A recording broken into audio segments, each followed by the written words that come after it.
আসসালামু আলাইকুম বন্ধুরা, এটা হলো কাঁঠালের আটি ভর্তা। দেখো না বন্ধুরা, আপু আপনার জন্য স্পেশাল।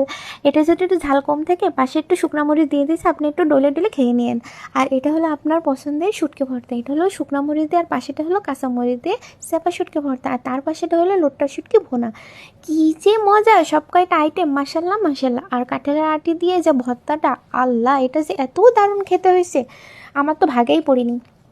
আর আপনার জন্য তো আমি আগে উঠাই রেখেছি, মাশাল্লাহ মাশাল্লাহ। তার মধ্যে দেখে এত গরমে কাজ করার পরে আমার বর আবার রুমে ডাকে, কি জন্য দেখছো বন্ধুরা, সে আমার জন্য একটা ফুল এনে দিয়েছে। আর এরকম গিফট পেতে কার না ভালো লাগে বলো বন্ধুরা? গিফটটা দেখে কিন্তু আমার মন ভরে গেছে। আর তা তো আনন্দ হবেই, কারণ গরমে ঘাম তো তার ঝরছে না, ঝরছে আমার। গরমে কষ্ট আমার হচ্ছে, আর তার কত আনন্দ দেখো বন্ধুরা। সে কিন্তু ফুল নিয়ে হাজির হয়েছে আমাকে গিফট করার জন্য। কষ্টের ভিতরেও কিন্তু আনন্দ। মাশাল্লাহ মাশাল্লাহ, সবাই আমাদের জন্য দোয়া করবেন যেন ছোটো ছোটো এই আনন্দগুলো আল্লাহ আমাদের ভিতরে সবসময় রাখে। আর এরকম ছোটোখাটো ভিডিও যেন আপনাদের সামনে আমি শেয়ার করতে পারি। আল্লাহ হাফিজ।